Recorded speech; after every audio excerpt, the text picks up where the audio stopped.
Greetings, everyone. Welcome to the Sajdah Saturday Morning Coffee Talks, where we talk about life, love, and business. Sorry about last week, but we are back by the grace and mercy of Almighty God and grateful to be here. We got a good song that we're going to start with called Grateful to Be Here. All right, I'm going to play this song for y'all. Assalamu alaikum, Sister Holiday. Assalamu alaikum, Brother Lamont. Let me get my song together here. This is called Reasons to Be Grateful by Sarah Divine. So come on into the room. Welcome, welcome everyone. Wa alaikum salam. Safi from Malika. Assalamu alaikum.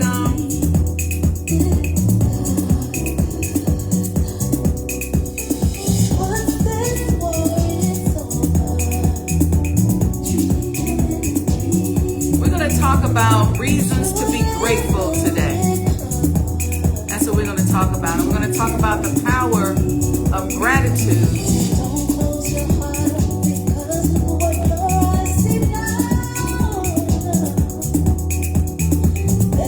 Don't close your heart up because of what your eyes see.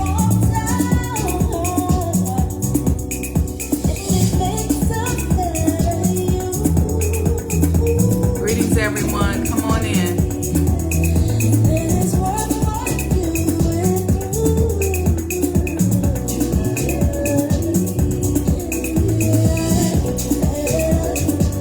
Come on in, everyone. Come on in. We're waiting on our host. She's not in yet. She's our online host, Sister Alika. But in the meanwhile, come on into the room. Welcome, welcome.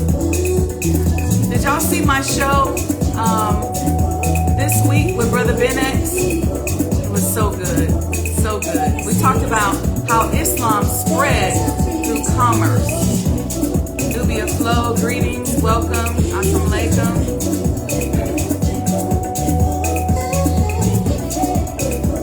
I pinned our website so you guys can remember to go and get your commemorative Elijah coins. The discount code is HEM4847, and you get the coin for $375.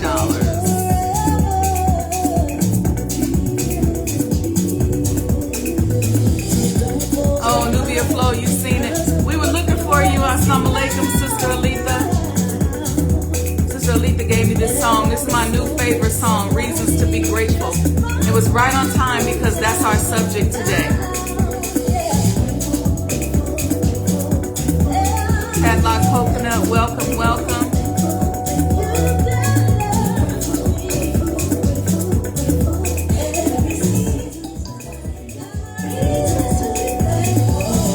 We have every reason to be thankful, every reason to be grateful. Don't let your heart harden by what you see.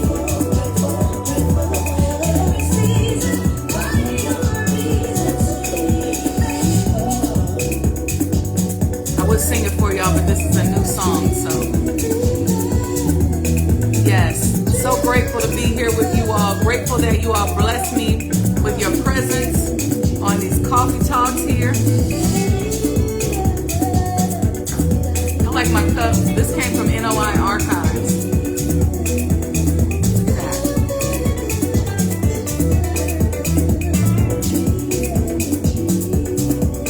The title of the song is Reasons to Be Grateful by Sarah Divine.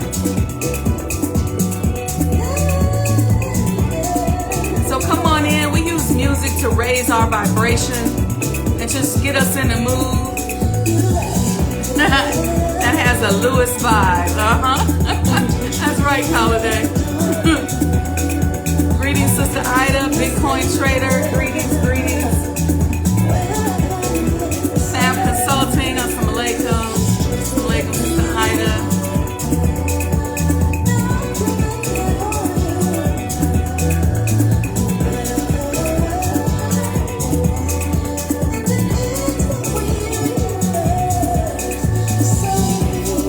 I like this cup because when I turn it, you see the messenger's face? And if I drink out of this hand,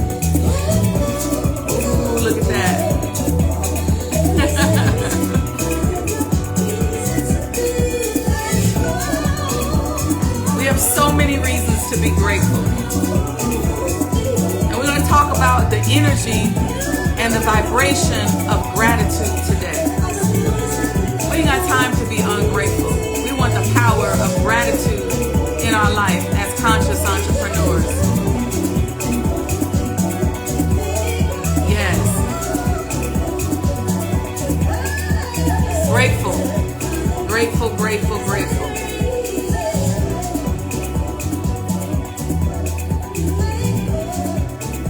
So welcome everyone, and thank you for joining us. We missed you all last week. I didn't get to come out to you, but we're back. We're here today, and I'm just grateful. And so that's what we're going to talk about today. Because, you know, I was thinking about this, how so many times we get caught up in what we want. You know, part of the mental process of keeping us moving forward, you know, obviously is our ego to help us recognize who we are. But we live in a world where that gets out of control. It just grows so big. And then we think that our ego is bigger than Allah, the one we should be grateful for. And at the end of the day, our power is in our gratitude. Have you all thought about that? Sometimes we sit down and when we pray, we are constantly asking for something. I want this. I want to do that. Why did this happen? How come I can't have this? Why I can't make this person do what I want them to do? Why can't I make them say what I want them to say? Why can't I control them? Why don't they fit into this box, this package that I came up with? Why? Can I? Gimme. That's our relationship a lot of times with Allah. But guess what? The best relationship is to just be grateful. And I like to pride myself on being a manifester. I always say in business, you all will hear me say as conscious entrepreneurs, we're only as good as what we can make happen. And that vibration of lack and just magnifying that space of lack is not a vibration that's going to get you anything and anywhere. God can't even use you if all you care about is what you don't have and what he ain't did for you. Even if you make it pretty, even if you sing it in a song, even if you make it a nice prayer, you're still focused on the energy of lack. That's what's flowing through your body. But what if, just what if, everything you wanted and desired, you just thanked him for? If you just said, I'm grateful, even if it hasn't come yet, just stay in the space of gratitude. Anything that has happened to you, I woke up this morning and I said, oh, thank you. I felt my sheets and I said, oh, thank you, Allah. Felt the covers last night as I turned over in the middle of the night and I said, thank you, Allah. Felt the bed, got up on a solid floor and I said, thank you. Looked around and I said, thank you, thank you. No matter what it is, picked up my phone and I said, thank you. Why? Because there was a day when I didn't have a phone. There was a day when I couldn't pay my phone bill. There was a day when I didn't have a beautiful cup with these beautiful people on it. So I said, thank you. Just thank you. When I sit down in my car, thank you. If it's New Year's Eve, you know what I do? I spend that entire time writing. I filled up a whole notebook about things that I was grateful for that year. So on January 1st, 2021, I filled up a whole notebook on what I was grateful for 2020. And then I just go deeper with it. I'm grateful that Allah has trusted me with the home of his messenger, the messenger of God. He trusted me with his home to renovate and to restore and to uplift his name and to enshrine his greatest helper with him. He trusted me, so thank you. You get off the plane, thank you. You ride in the car, thank you. Gratefulness. Let's take today and just be grateful. Don't ask Allah for nothing. Don't ask for anything. Instead of asking for something, just say, I'm grateful. If you need money, it's the first of the month. You might be saying, I need money for rent. I want you to say, thank you for allowing me to even have rent to worry about. Thank you So you got to get yourself there from a vibrational standpoint, because we all know about the law of attraction and all of these things. But at the end of the day, we forget. We study this stuff and we get these tools. And, let me speak on that too, because more and more I am hearing, or I'm learning of people who use a lot of different tools, okay, to help them with their spirituality. And I think that's good. You have some people study law of attraction. Some people study meditation. We got Dianetics. We have all of these things, but these things are tools. You know what a tool is? A tool is an apparatus. Could be a handheld tool, could be a metaphysical tool, could be a bigger tool, but it's to help you work on the big machine. And the big machine is our supreme wisdom. And if you go back, now that you're studying all these different tools, go back through your lessons and study those lessons. There's so much power in those lessons. And you know what? Before you sit down with that lesson, be grateful about that lesson. Thank Allah for coming here and giving us these lessons. Pray over your businesses. Brother Ben and I were talking last Wednesday, or this Wednesday when he was on the show, about Islam spreading through commerce. One of the things that I didn't say, but that I'm always teaching us on the Mind of an Entrepreneur show and on our IG Live Talks, is to pray over our businesses. Be grateful. Sometimes I sit down and I envision the face of every person that has ever helped me, that I can think of, that I know of. And I say thank you. And I ask Allah to bless them. Every person, somebody says a kind word to me, thank you. Thank you, thank you, thank you. So we want to live in gratitude. Assalamu alaikum, Sister Lisa. Assalamu alaikum, Isa Cole Live Radio 350, I think. But the idea is to live in a space of gratitude. I don't care what you want, what you need. When you need, give. And give to the source that has the ability to give you everything. That has the ability to shower you with what you need and is already making plans and has already planned. You're walking into his plan. So let's be grateful. A lot of times we have to remember, we forget this, that we go through experiences, we go through trials, we go through struggles, because a lot of times there's a desire. And we go to Allah, we ask him for stuff. And do you know that a lot of times when we're doing all this asking and begging, we're not able to make it happen because we are not in the right vibrational space. And so sometimes Allah has to say, here's an experience, my love. Here's a situation, my love. Here's some struggle, my love. Why? Why? Because I just need to shape and mold you just a little bit so you can have that you need. So it's best to just go in a space of gratitude. Thank you, Allah. Thank you. Thank you, thank you, thank you. And have those conversations. I have very interactive conversations with Allah. I'll ask a question. I'll have a full-blown conversation. And he shows up. And I do it with the Most Honorable Elijah Muhammad too. And it's okay if you all think I'm crazy. I'm all right with that. I don't mind being the crazy lady. But as I'm renovating the home, sometimes I'll say, Dear Holy Apostle, do you like this? Dear Holy Apostle, do you want this cup? Or do you like another cup? And then I'll say, make it plain, send me a sign. And then I do what Brother Yusuf taught me. I look for him everywhere. And I just start looking. I've said Allah, or even sometimes I've said, Dear Holy Apostle. I just did it yesterday. I asked a question. I called his name. I asked a question, and a red bird showed up just yelling at me within seconds. So that was my answer. But use the universe. This is here for you. Allah is with you, but you got to start with gratitude. Start being grateful. I would say before you go to bed, write out 10 things that you are grateful for that day, and go to bed with that energy of gratitude on your mind. Don't go to bed with how much you owe somebody, what you're worried about, what you need, who ain't did this for you and who don't like that, And then I'm going to tell y'all another thing. Stop talking about people. Sometimes it's hard to find something to talk about when you get so used to talking about people.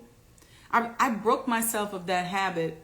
Obviously, we still have to talk about people and talk about things, but I remember when I first came in the nation and I learned in orientation class that we don't talk about people. We don't gossip. We don't backbite. We don't slander. And I said, oh, okay, then what do we talk about? And so I remember having moments of silence with people that I used to spend time talking about people with, where it was like, we don't have nothing to talk about because we ain't talking about nobody. We ain't gossiping, we ain't slandering, we ain't slack talking. What do I talk about? And then I started noticing that then I started to shift my mind to have conversations about other things, what I'm grateful for, what my plan is. And then I began to train my mind to stay focused on other things as opposed to talking about other people. Because when your mind is focused on talking about other people, the stuff you're talking about related to them normally comes back on you. You get it. It comes back around. Why? Because you draw it to yourself. Because you're concentrated on it. Whatever you focus on magnifies. And so I learned that when I first became a Muslim, that we don't do that. And that was an exercise. And obviously you discuss people. I'm not trying to sound spooky like we just don't have any conversations about people, but practice that. Just stop talking about people. And only talk about them in the context of settling on the best part. Only talk about them in the context of protecting and loving and being grateful for them. Or if you have to analyze, a lot of times as conscious entrepreneurs, we have to analyze people's personalities to determine where we're going to put them in our organization. That's real. But make it a habit. Just stop talking about people. And if somebody gets on your nerves that bad, then maybe you should consider, do I need to be around them? So that's another thing for us to think about. But the main thing is to settle on the best part. And that's from our lessons, right?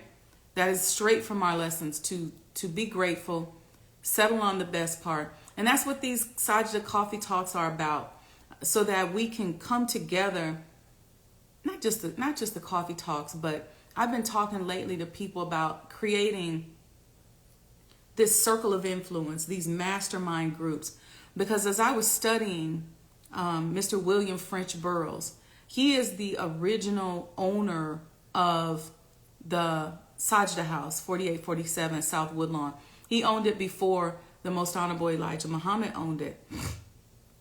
And it's really divine, the whole process and the transference of ownership and the development of the house is very divine.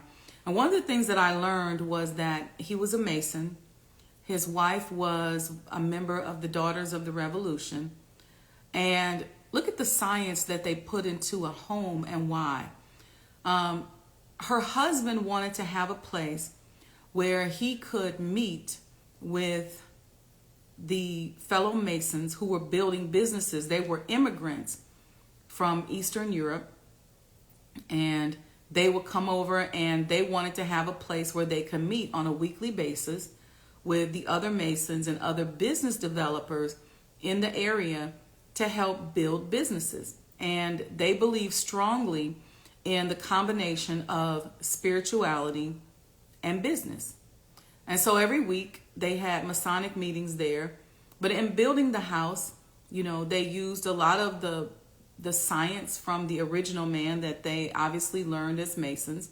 So using very great conduits like copper and limestone and 5 different types of wood that have their own spiritual properties, like walnut for intuition and telepathy, and pine for clearing and healing.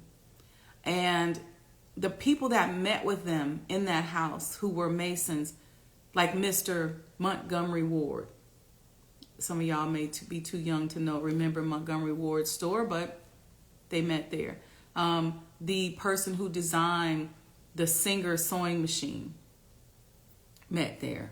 The person who started Helene Curtis and Alberto Culver, and he himself was a meat processor, and other meat packers met there, and they built their businesses from there using spirituality, and they spread their way of life using commerce. So Brother Ben and I were talking about spreading our way of life through commerce, spreading Islam through commerce, very much the way that Prophet Muhammad, peace be upon him, and his followers did.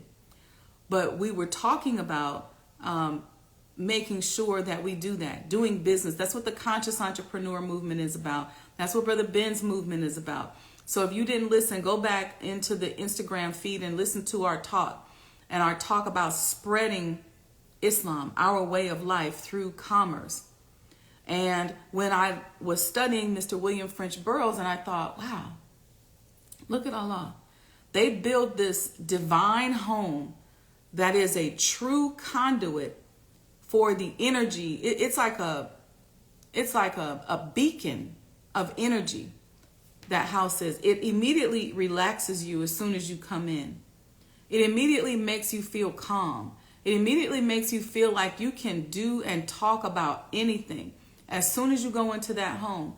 And then in 1952, here comes our Lamb of God, the messenger of God, the most honorable Elijah Muhammad. He buys the house, moves in the house, and from that house builds a $100 million empire, because I believe that house is built for him, because we know who he is. I believe that house, with all its divinity, was built for him.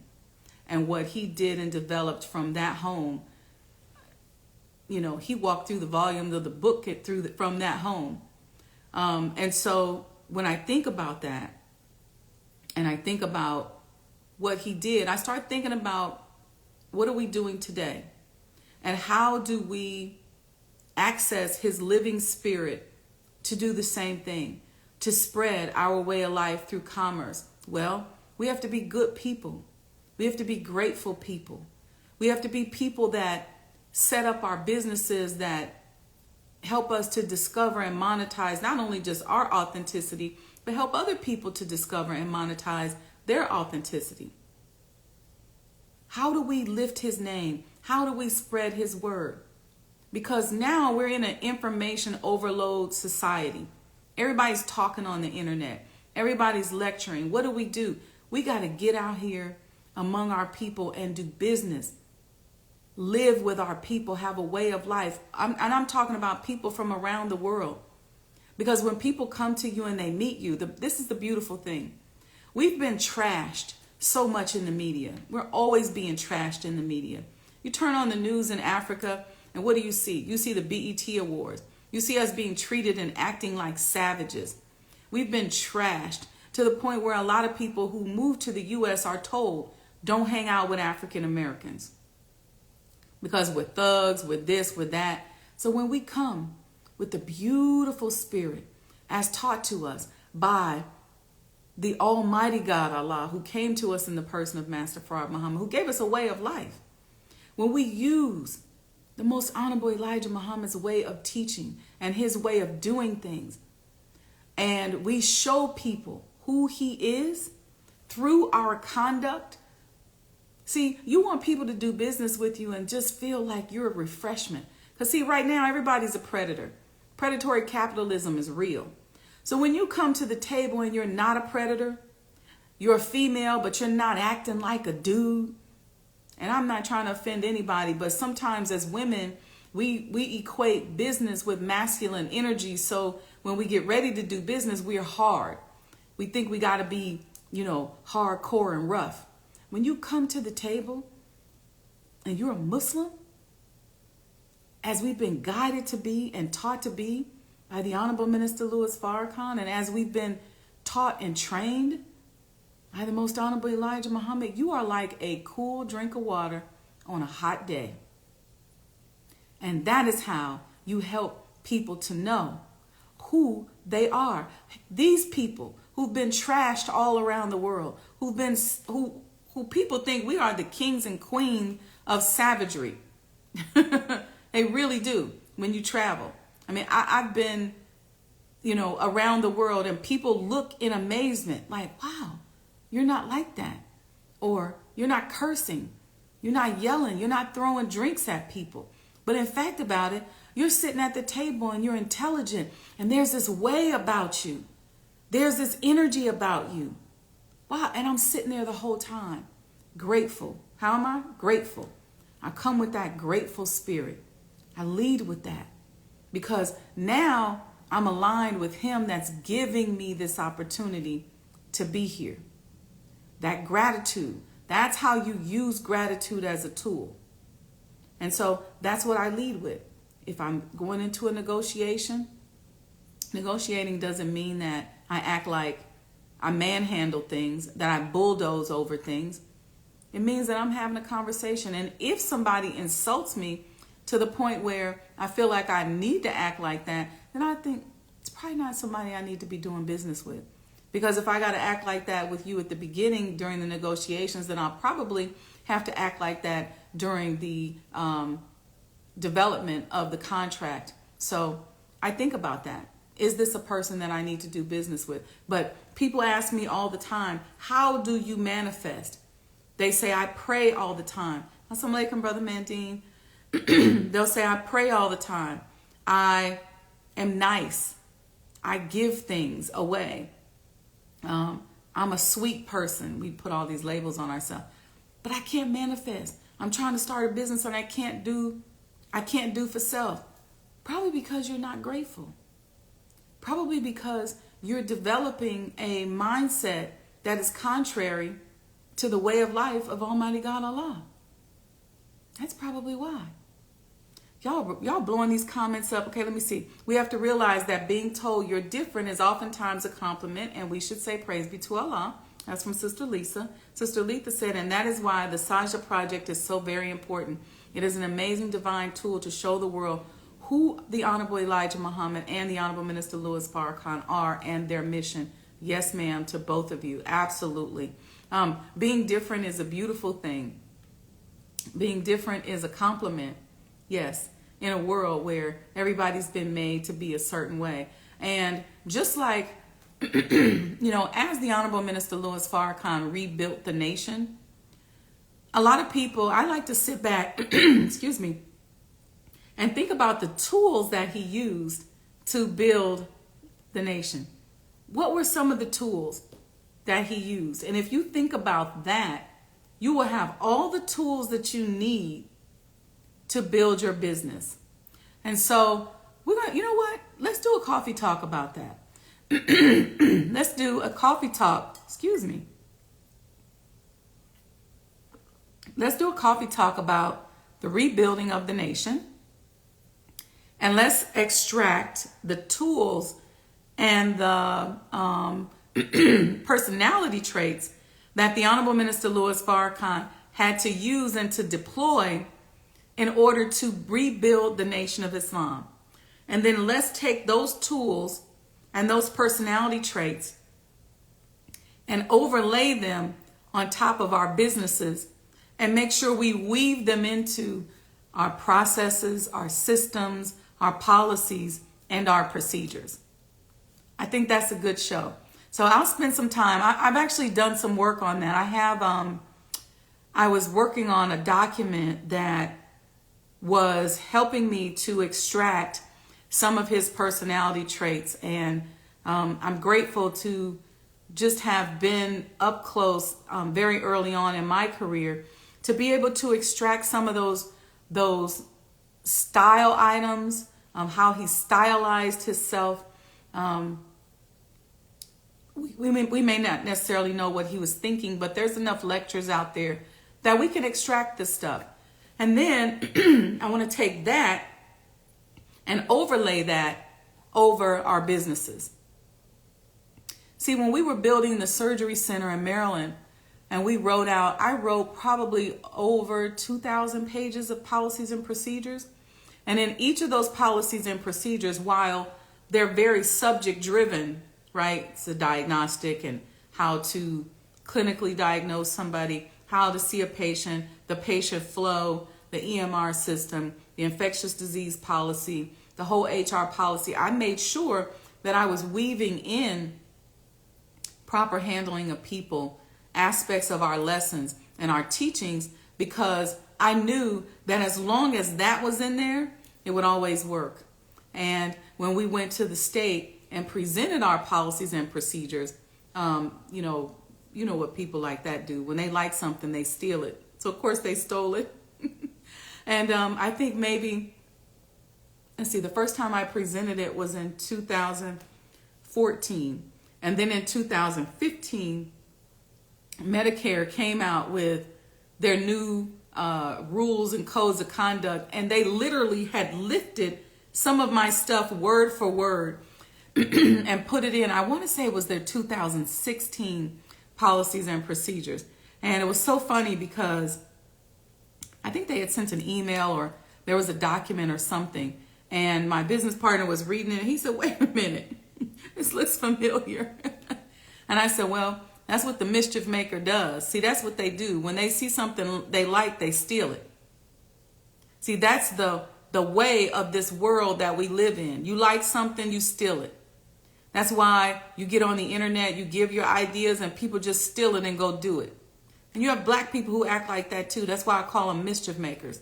Even though I know it's the devil's world, but I don't want you to get mixed up and think that it's just white people who do that. Because we are so indoctrinated into their mindset that we do the same thing. We want what somebody else has.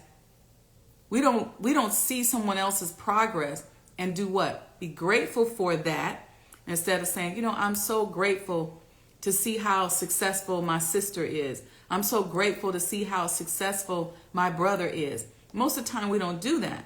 What do? We say, I'm going to see how I can get what they want, or it must be something wrong with them. Let me investigate. Let me use some of these spiritual tools that I have to see if I can dig up something about her, so I can either steal her shine or his shine, or I can take what they have. That's how we've been trained. That's why a lot of times when you see, that's why it was so easy. This is another interesting thing that I wrote about. I wrote something about this. I haven't published it. That's why it was so easy to spread the crack game among our people. Because once you got, 5 or 10 people who were selling crack and they were making money, and you saw things change in their economic status, they start shining, wearing gold chains, driving Mercedes, looking good, smelling good, then everybody else in our community started trying to jump on the bandwagon. And so it spread like wildfire. Why? Because that's how we think. That's how we've been trained to think as slaves and as marginalized, subservient people. Whatever we see that person doing, we're going to go run and do it. And so people out here selling death to our people, and we ignore that fact because we want what they have. We don't want little Pookie who used to, be less than us to now have more than us.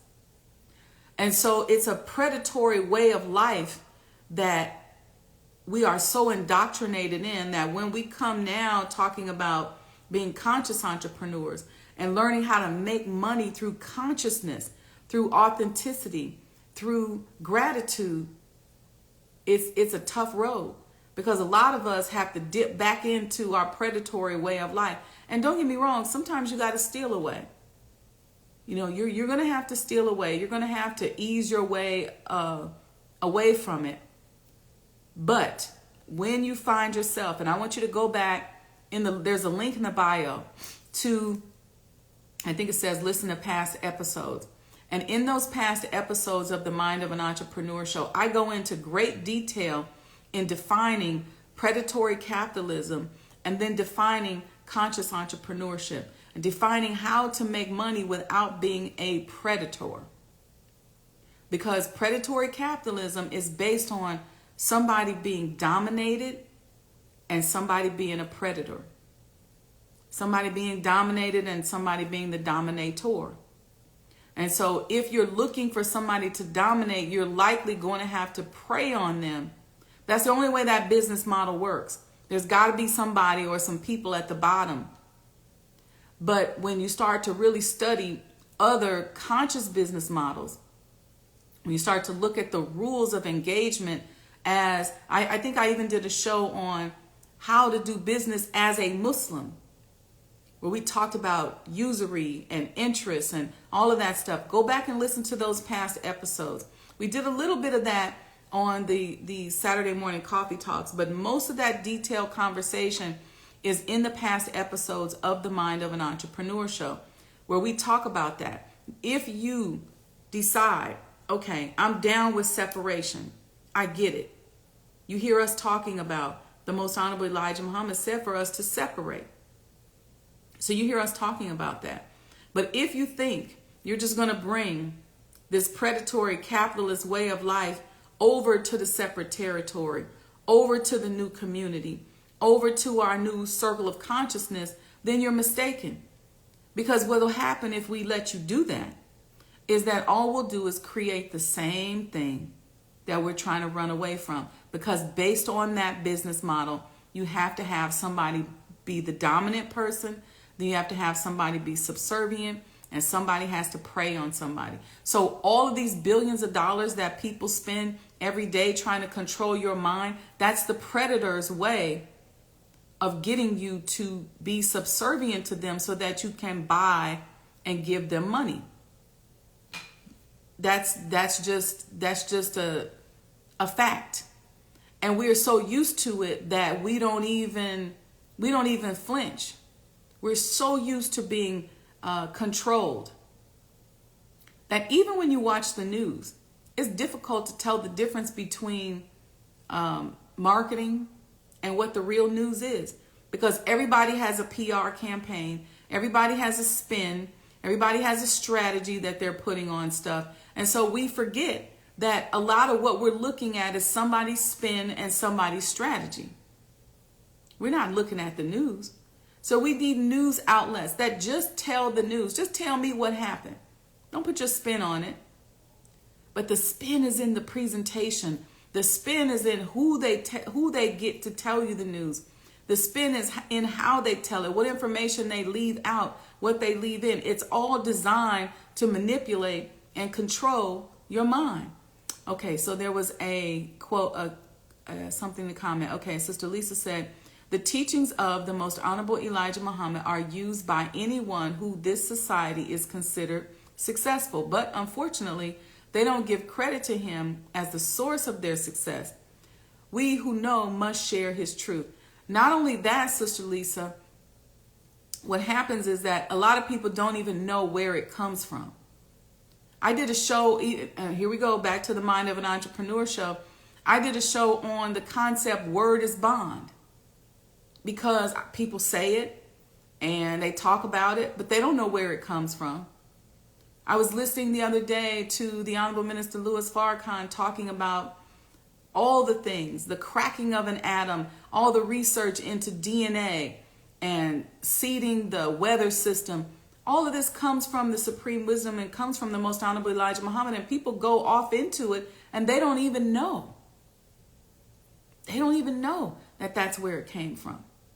So they're taking remnants of the teachings and becoming successful with those remnants. And then a lot of us that have so much of the teachings, we're sitting here going, I can't get my business off the ground. I can't get my relationship to work. I can't make anything happen. I can't do what it is that I want to do. I can't get myself to heal. I can't lose weight. I can't feel better. I'm sick. Why? Because one, we're not grateful. And two, there's a gap. We talk about closing the gap, right? There's a gap between who we are and who Allah is and who those teachings are. There's a gap. And I talk about being schizophrenic, right?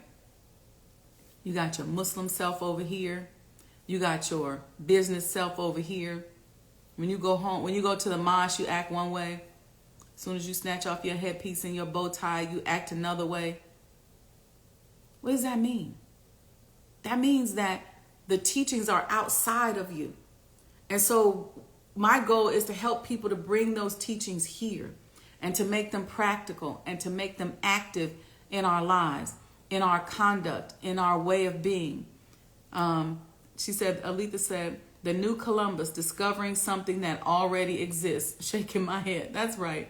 That's right. And Fab Consulting said, our teachings are universal. Brother Lamont said, I remember that show.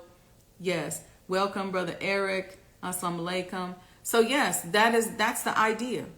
Stealing what is already here. But look how they spread that, and that has become a way of life. People consciously know that Columbus did not discover what was called the Americas. He did not. There were people already here. There were people already coming back and forth and trading in the quote unquote Americas way before Columbus. As early as, I think I read somewhere 946. Very soon, very early. I was even reading about Abu Bakr or Abu Bakr, who came here in 1311 to trade with what later became known as the Native Americans. And you hear me talk about all the time, like, how did he know they were here? How did he know? And yes, sister, the teachings are on the outside of you. We have to bring them inside by making them a way of life. But I want to point out, look at this. Sister Aletha brought up Christopher Columbus. He came to America, to the Americas, as they were called then, this part of the world, across the Atlantic, and claimed that he, or somebody with him or him, I don't know if he even said it, but the powers that be around him, claimed that he discovered something that was already here. There were people already here. It wasn't brand new. People had already been working together.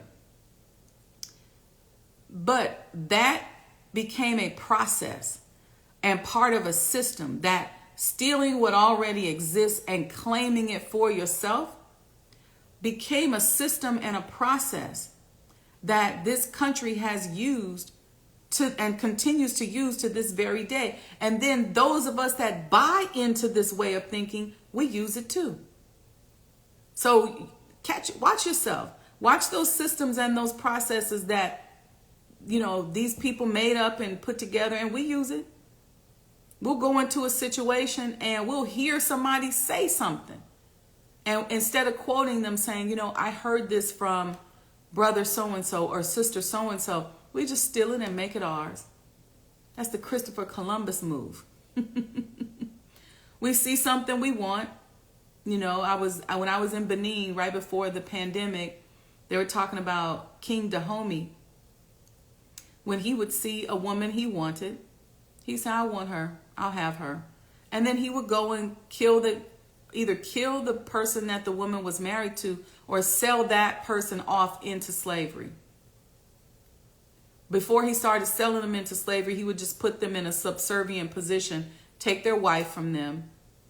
Then there were so many children in the trading post there in Benin that they literally had a child slave mall where you could just go and pick children because they were just stealing wives.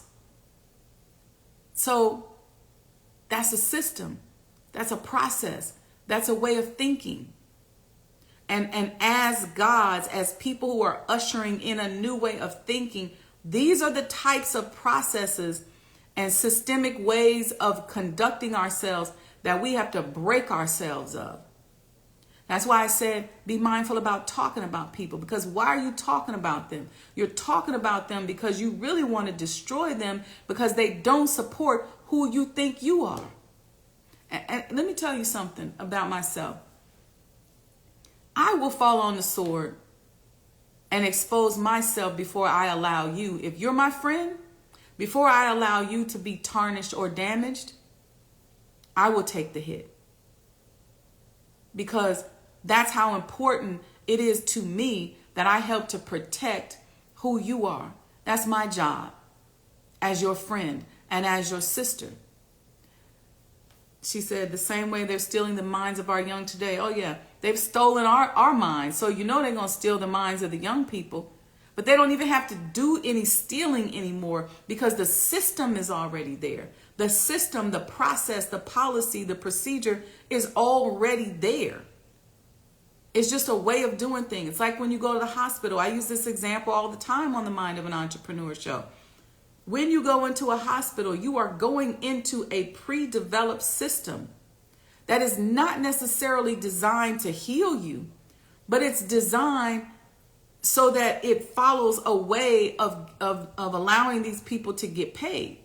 So just because you see a black face doesn't necessarily mean that you're going to get superior healing. Even if they're well-meaning, even if they're good-hearted people, it's going to be the combination of your mindset and what you're doing outside of that hospital visit that's going to heal you. Because those people that work in that hospital, how do you think that they're functioning? They're functioning based upon a system, a process, policies and procedures, and the way in which they get them to conform is those people are judged. That's a metric that they're evaluated and judged by. So do you get your raise if you don't do that? Do you get your accolades? Do you get tenured? What do you get? Well, if you're trying to practice a way of really truly saving people, my business partner went through that.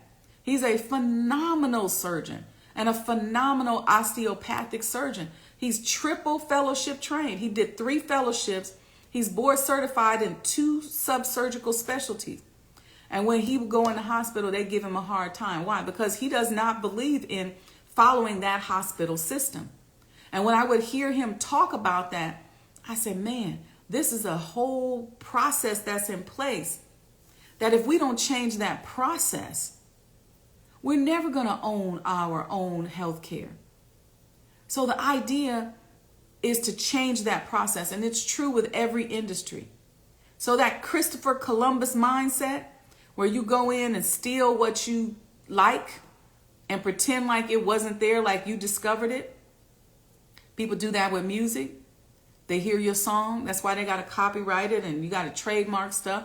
They will hear your song. Next thing you know, they'll steal your song and they'll use your music and they'll say they wrote it. And then people will go to court and they swear up and down that it's theirs. I remember I was doing a podcast series with a sister. I have a brand also called The Authentic You. And now I used to have all these different brands, The Authentic You and The Mind of an Entrepreneur. Now I just blend them all together because it's just all me. That was back when I was very schizophrenic. I had spiritual Wendy, I had corporate Wendy, and all of this. Now I'm just Sajdah, and it's all up in one. But I used to have this brand called The Authentic You, and we used to do these podcast series. And I was working with this woman, and a lot of what I had created in The Authentic You came from a combination of lessons I got growing up from my mother, my father, my grandmother, and then also my spirituality as a Muslim follower of the Honorable Minister Louis Farrakhan. And so I would put those together and I would come up with these concepts and ways in which people could discover and monetize their authentic self. And this woman would literally take quotes and words that I would say that I know I got from my grandmother, or that I created when I combined all these different mindsets and created my own personal platform. And she would swear on a stack of Bibles that it was her. And that is the Christopher Columbus way of doing things, stealing what is already there and swearing up and down that it's yours. And we fell out about it. To this day, she believes that that's her stuff. And I remember saying to her, I said, and matter of fact, she was in a completely different profession than I was in, which was another thing. And I said, you and I aren't even in the same profession. Like, why are you taking this and using this and now pretending to be in the same profession that I'm in and watering things down because people know that you and I do this podcast together? And she looked at me like, you must be crazy, because this is mine and this is my stuff. That is how deep this way of life that we're trying to unravel ourselves from is. It's all up in there. That's what people do. It's predatory capitalism, And there's so many offshoots of it. That's our new phrase, Sister Aletha. One of them is the Christopher Columbus technique. We have to unravel ourselves from that. So that's why I say, first off, stop talking about people. If you don't have some other subject to talk about other than talking about folks, other than gossiping and slandering and slack talking against somebody, then just be quiet. If you and your friends get together and that's all y'all talk about, then just shut up. Just have silence with one another. Just sit there. Maybe y'all need to meditate. But stop digging yourself into a hole by talking about people. Wa alaikum salam, i.e. Master X. Do y'all understand that? We got to stop that. What should you do? We should be talking about subject matters. We should be talking about how we're going to build this new world. We should be talking about our business. Sister said, falling on the sword, a stance of integrity. Relationships with and for your friends is hated by the mischief maker, yet powerful character building exercise if you desire to be a true friend. I agree 100%, because I'm not going to let you slander my friends. Even if my friends do something completely crazy. Now I might go to them and back them into a corner and say, girl, get your you know what together. But when we come out here, especially around a mischief maker, I'm not going to slander you. I'm not going to let anybody take you down. If I'm your friend, you got a real one, because I will fight for you. And I mean that. And I'm grateful to have friends and family that are the same way. But again, going back to, if somebody's your friend, you don't slack talk, you don't gossip, you don't slander them. Even if somebody comes and says something to you about that person and you're not so sure whether or not it's true, you're not so sure whether or not it was a good thing for your friend to do, you don't participate in that. You protect the reputation of your friend and your family at all costs. Because all we got is who we are. So that's why I started the talk off saying we start with gratitude. And then being grateful, that will help us to substitute. See, a lot of times, I was talking to somebody the other day and they said that they have a problem with cursing. And they always use the word MF. And I said, well, do you generally just address black people as MF? And they said, yeah, usually black men as MF. And I said, replace that with brother. And they looked at me. I said, just replace it with brother. And guess what? A lot of times you need something to replace that old thing, that because you got that groove in your brain of just talking about people or cursing or whatever. You got to replace it with something. How do we replace it? With gratitude. So instead of sitting down, think about, okay, let me settle on the best part. Instead of sitting down and talking about somebody, let me dog them out. Let me talk about, man, did you see her walk up? You see how fat she looked? I was like, good Lord. Instead of saying that, say how grateful you are that she walked up. How grateful you are for her smile. How grateful you are that he came to help. How grateful you are. Start with the gratitude, but break yourself of the habit of being obsessed with what other people are doing and with constantly talking about other people. Break yourself of that. If you have to say something like that, then just shut your mouth. Be quiet. And eventually, your brain will start to find other subject matter. Don't get me wrong, as a conscious entrepreneur, a lot of times you have to evaluate people so that you know how to place them or define their roles in your business. Don't get me wrong. There's nothing wrong with that.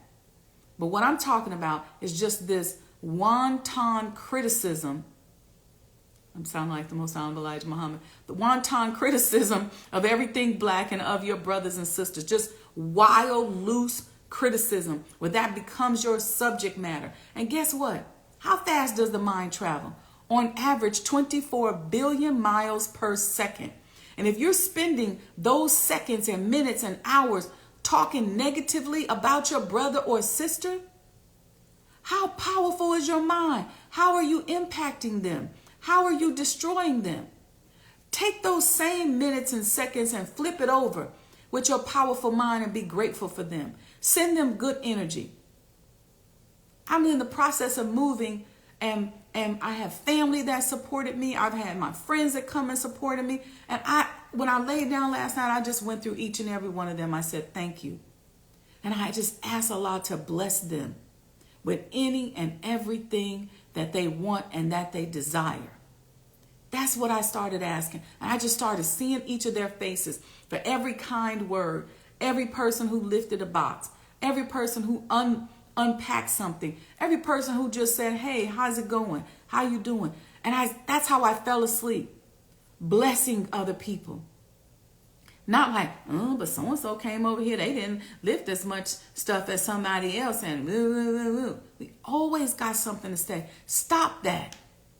So that's our lesson for today on the Sajdah Saturday morning coffee talk. Number one, we're going to stop talking about people.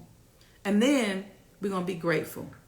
And so I'm going to go. Some of y'all didn't get to hear my new song that I got from Sister Aletha. It's by Sarah Divine. And it's called Reasons to Be Grateful. You didn't hear. That's what we started the show with. And we're going to end with something else. But I just want to encourage you. Stop talking about people and let's be grateful. See, some of us don't know how to love. See, love to us, that's a whole nother conversation. But love to us, I'm looking for my song. Love to us is ownership, predatorship. You do what I say. I love you to the extent that you do what I tell you to do. That's not what real love is. That's not how Allah handles us. I don't know if y'all know that or not, but that's not how he handles us. So we're going to end this today with that's how love is. Because I want you to think about how to truly love. How to truly love means defending someone's honor, being there when they need you, not ownership. Opening them up to freedom, justice, and equality is what love is. It's another Sarah Divine song. It's called That's What Love Is. Listen, you all, I need your help. Go to SajdahHouse.com. Purchase your commemorative Elijah coin today. If you already have one, please go out and get you another one. Sajdah House, go to SajdahHouse. Use this discount code. I'm about to put it in here in the chat, 4847. And that'll get you the coin for $375. All right, that's the discount code. Okay, and you go to SajdahHouse.com. If you already got one, get another one. We down to about 700 coins left. We got to get these sold. We got to continue to pay for this renovation and this restoration. And we're gonna own and monetize our culture. And so I'm coming to you. Love you too, Sister Lisa. Love you all. Thank you so much. My commitment to you. This is my song right here, y'all. And if I could just walk away, I would have done it a long time ago. But I can't with what I know. I know that love is more than emotional. Love is what you do. That's what love is. Love is more than emotional. It's what you do. So get your coin. Listen, we love the Most Honorable Elijah Muhammad. Love him so much. He is alive and well, and we are so excited. I cannot wait to show you his home. I cannot wait. So, man, I'm not going to get emotional. It's when I start thinking about how much I love him and how reactive he is right now in our lives. It's humbling. Okay? So get your coin. Go to SajdahHouse.com, SajdahHouse.com.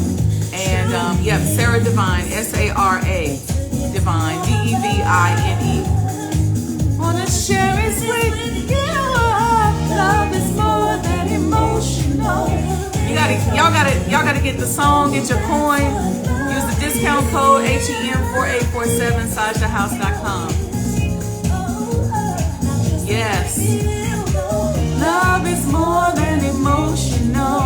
If it wasn't for the Honorable Minister Louis Farrakhan, we wouldn't even know who he is. That's what love is. Look at how he loves that man and how he loves him back. That's the love that I strive to tap into every single day. My heart in my hands. Take it if you can. All right, y'all. Peace and blessings. I'm out of here. Have a happy Saturday. Love y'all. Get your coin, get your coin, get your coin. Peace.